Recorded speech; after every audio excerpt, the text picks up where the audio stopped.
जय शनि देव। शनिवार व्रत कथा। एक समय स्वर्गलोक में सबसे बड़ा कौन के प्रश्न पर 9 ग्रहों में वाद विवाद हो गया। विवाद इतना बढ़ा कि परस्पर भयंकर युद्ध की स्थिति बन गई। निर्णय के लिए सभी देवता देवराज इंद्र के पास पहुंचे और बोले, हे देवराज, आपको निर्णय करना होगा कि हम में से सबसे बड़ा कौन है। देवताओं का प्रश्न सुनकर देवराज इंद्र उलझन में पड़ गए। इंद्र बोले, मैं इस प्रश्न का उत्तर देने में असमर्थ हूँ। हम सभी पृथ्वीलोक में उज्जयिनी नगरी में राजा विक्रमादित्य के पास चलते हैं। देवराज इंद्र सहित सभी ग्रह देवता उज्जयिनी नगरी पहुंचे। महल में पहुंचकर जब देवताओं ने उनसे अपना प्रश्न पूछा तो राजा विक्रमादित्य भी कुछ देर के लिए परेशान हो उठे, क्योंकि सभी देवता अपनी अपनी शक्तियों के कारण महान थे। किसी को भी छोटा या बड़ा कह देने से उनके क्रोध के प्रकोप से भयंकर हानि पहुंच सकती थी। अचानक राजा विक्रमादित्य को एक उपाय सूझा और उन्होंने विभिन्न धातुओं स्वर्ण, रजत, चांदी, कांसा, ताम्र, तांबा, सीसा, रांगा, जस्ता, अभ्रक व लोहे के 9 आसन बनवाए। धातुओं के गुणों के अनुसार सभी आसनों को एक दूसरे के पीछे रखवाकर उन्होंने देवताओं को अपने अपने सिंहासन पर बैठने को कहा। देवताओं के बैठने के बाद राजा विक्रमादित्य ने कहा, आपका निर्णय तो स्वयं हो गया। जो सबसे पहले सिंहासन पर विराजमान है वही सबसे बड़ा है। राजा विक्रमादित्य के निर्णय को सुनकर शनि देवता ने सबसे पीछे आसन पर बैठने के कारण अपने कोड़ोट छोटा जानकर क्रोधित होकर कहा, राजा विक्रमादित्य, तुमने मुझे सबसे पीछे बैठाकर मेरा अपमान किया है। तुम मेरी शक्तियों से परिचित नहीं हो। मैं तुम्हारा सर्वनाश कर दूंगा। शनि ने कहा, सूर्य एक राशि पर 1 महीने, चंद्रमा 2.25 दिन, मंगल 1.5 महीने, बुध और शुक्र 1 महीने, बृहस्पति 13 महीने रहते हैं, लेकिन मैं किसी राशि पर 7.5 वर्ष 7.5 तक रहता हूँ। बड़े बड़े देवताओं को मैंने अपने प्रकोप से पीड़ित किया है। राम को 7.5 के कारण ही वन में जाकर रहना पड़ा और रावण को 7.5 के कारण ही युद्ध में मृत्यु का शिकार बनना पड़ा। राजा, अब तू भी मेरे प्रकोप से नहीं बच सकेगा। इसके बाद अन्य ग्रहों के देवता तो प्रसन्नता के साथ चले गए, परंतु शनिदेव बड़े क्रोध के साथ वहां से विदा हुए। राजा विक्रमादित्य पहले की तरह ही न्याय करते रहे। उनके राज्य में सभी स्त्री पुरुष बहुत आनंद से जीवनयापन कर रहे थे। कुछ दिन ऐसे ही बीत गए। उधर शनि देवता अपने अपमान को भूले नहीं थे। विक्रमादित्य से बदला लेने के लिए एक दिन शनिदेव ने घोड़े के व्यापारी का रूप धारण किया और बहुत से घोड़ों के साथ उज्जयिनी नगरी पहुंचे। राजा विक्रमादित्य ने राज्य में किसी घोड़े के व्यापारी के आने का समाचार सुना तो अपने अश्वपाल को कुछ घोड़े खरीदने के लिए भेजा। घोड़े बहुत कीमती थे।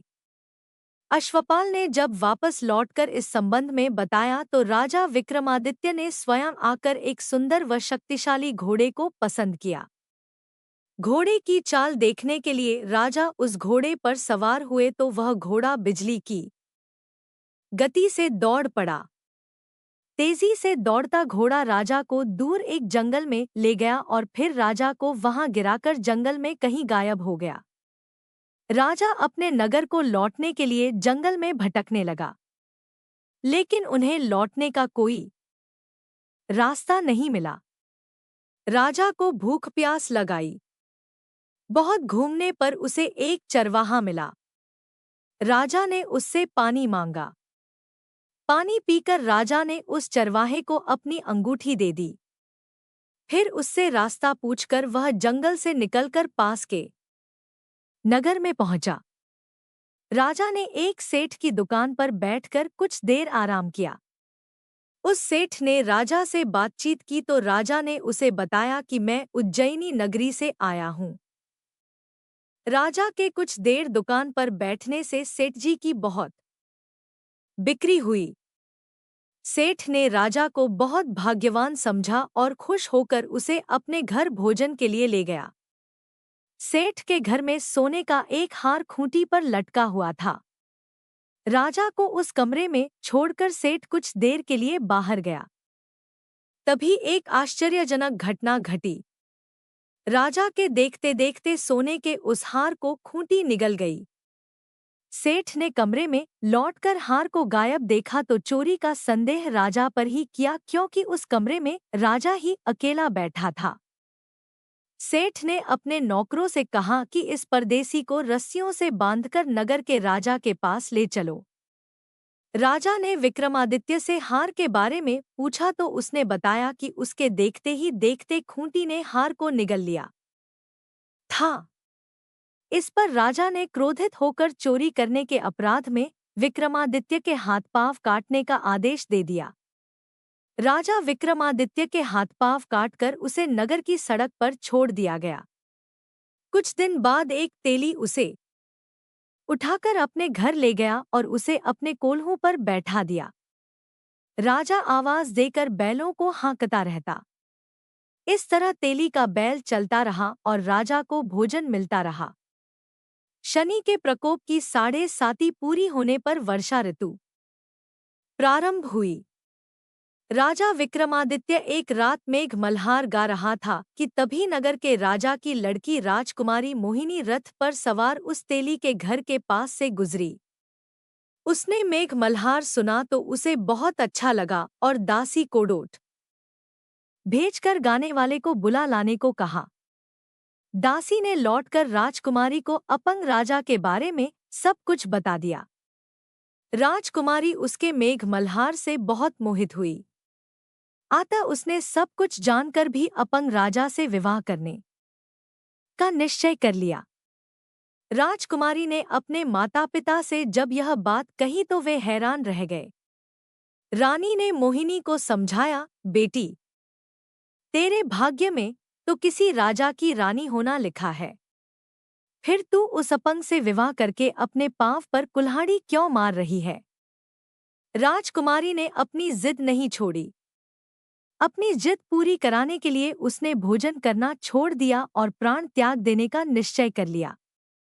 आखिर राजा रानी को विवश होकर अपंग विक्रमादित्य से राजकुमारी का विवाह करना पड़ा।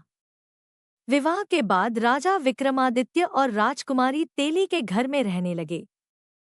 उसी रात स्वप्न में शनिदेव ने राजा से कहा, राजा, तुमने मेरा प्रकोप देख लिया।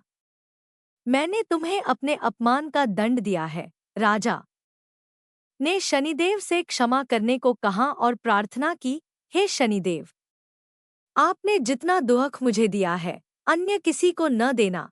शनिदेव ने कुछ सोचकर कहा, राजा, मैं तुम्हारी प्रार्थना स्वीकार करता हूँ। जो कोई स्त्री पुरुष मेरी पूजा करेगा, शनिवार को व्रत करके मेरी व्रत कथा सुनेगा, उस पर मेरी अनुकंपा बनी रहेगी।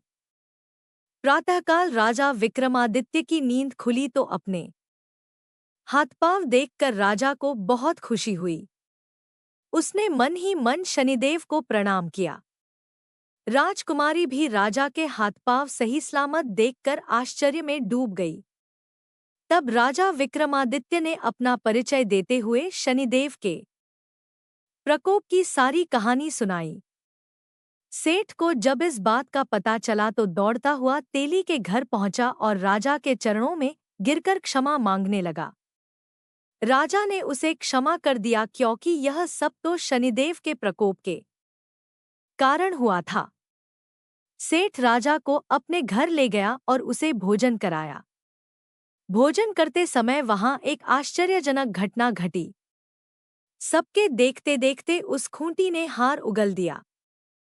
सेठ जी ने अपनी बेटी का विवाह भी राजा के साथ कर दिया और बहुत से स्वर्ण आभूषण, धन आदि देकर राजा को विदा किया। राजा विक्रमादित्य राजकुमारी मोहिनी और सेठ की बेटी के साथ उज्जैनी पहुंचे तो नगरवासियों ने हर्ष से उनका स्वागत किया। अगले दिन राजा विक्रमादित्य ने पूरे राज्य में घोषणा कराई कि शनिदेव सब देवों में सर्वश्रेष्ठ हैं। प्रत्येक स्त्री पुरुष शनिवार को उनका व्रत करें और व्रत कथा अवश्य सुनें। राजा विक्रमादित्य की घोषणा से शनिदेव बहुत प्रसन्न हुए। शनिवार का व्रत करने और व्रत कथा सुनने के कारण सभी लोगों की मनोकामनाएं शनिदेव की अनुकंपा से पूरी होने लगी। सभी लोग आनंदपूर्वक रहने लगे। शनि चालीसा। जय गणेश गिरिजा सुवन मंगल करण कृपाल, दीनन के दुख दूर करी, कीजे नाथ निहाल। जय जय श्री शनिदेव प्रभु, सुनो विनय महाराज, करहु कृपा है रवि तनय, राखो जन की लाज। जयति जयति शनिदेव दयाला, करत सदा भक्तन प्रतिपाला। चारी भुजा तनु श्याम विराजे, माथे रतन मुकुट छबी, छाजय परम विशाल मनोहर भाला। टेढ़ी दृष्टि भ्रिकुटी विकराला, कुंडल श्रवण चमाचम चमके, ही माल मुक्तन मणि दमके। कर में गदा त्रिशूल कुठारा, पल बिच करे अरिहिंग संहारा। पिंगल कृष्णो छाया नंदन, यम कोणस्थ रौद्र दुखभंजन। सौरी मंद शनि दशनामा, भानुपुत्र पूजहीं सब कामा। जा पर प्रभु प्रसन्न में जाहीं, रंकहो राव करे क्षण माही। पर्वत हूँ तृण होई निहारत, तृणों को पर्वत करी डारत। राज मिलत बन राम है दीन हयो, कैकेहू की मति हरी लीन हयो। बनहू में मृग कपट दिखाई, मातु जानकी गई चुराई। लखनहिंग शक्ति विकल करिडारा, मचिगा दल में हाहाकारा। रावण की गतिमती बौराई, रामचंद्र सो बैर बढ़ाई। दियो कीट करी कंचन लंका, बजी बजरंग बीर की डंका। नृप विक्रम पर तुही पगुधारा, चित्र मयूर निगली गै हारा। हार नौलखा लाग्यो चोरी, हाथ पैर डरवायो। तोरी भारी दशा निकृष्ट दिखायो, तेली ही घर कोल्हू चलवायो। विनय राग दीपक मह कीन हयो, तब प्रसन्न प्रभु वै सुख दीन हयो। हरिश्चंद्र नृप नारी बिकानी, आप हो भरे डोम घर पानी। तैसे नल पर दशा सिरानी, भूंजी मीन कूद गई पानी। श्री शंकर ही गहयो जब जाई, पार्वती को सती कराई तनिक। विलोकत ही करी रीसा, न भूड़ी गयो गौरसुत सीसा। पांडव पर भय दशा तुम्हारी, बची द्रौपदी होती उघारी। कौरव के भी गति मति मार्यो, युद्ध महाभारत करी डार्यो। रवि कहे मुख मह धरी तत्काला, लेकर कूदी पर्यो पाताला। शेष देवल की विनती लाई, रवि को मुखते दियो छुड़ाई। वाहन प्रभु के साथ सुजाना, जग दिग्गज गर्दब मृगस्वाना। जम्बुक सिंह आदि नखधारी, सोफल ज्योतिष कहत पुकारी। गज वाहन लक्ष्मी गृह आवे, हाय ते सुख संपत्ति। उपजावे गर्दब हानि करे बहु काजा, सिंह सिद्धकर राज समाजा। जम्बुक बुद्धि नष्ट कर डारे, मृग दे कष्ट प्राण संहारे। जब आवही प्रभु स्वान सवारी, चोरी आदि होए डर भारी। तैसही चारी चरण यह नामा, स्वर्ण लौह चांदी अरु तामा। लौह चरण पर जब प्रभु आवे, धन जन संपत्ति नष्ट करावे। समता ताम्र रजत शुभकारी, स्वर्ण सर्व सर्व सुख मंगल भारी। जो यह शनि चरित्र नित गावे, कभो न दशा निकृष्ट सतावे। अद्भुत नाथ दिखावे, लीला करे शत्रु के नशी। बलि ढीला जो पंडित सुयोग्य बुलवाई, विधिवत शनि ग्रह शांति कराई। पीपल जल शनि दिवस चढ़ावत, दीप दान दे बहु सुख पावत। कहत राम सुंदर प्रभु दासा, शनि सुमिरत सुख होत प्रकाशा। पाठ शनिश्चर देव को की हो भक्त तैयार, करत पाठ 40 दिन हो भवसागर पार।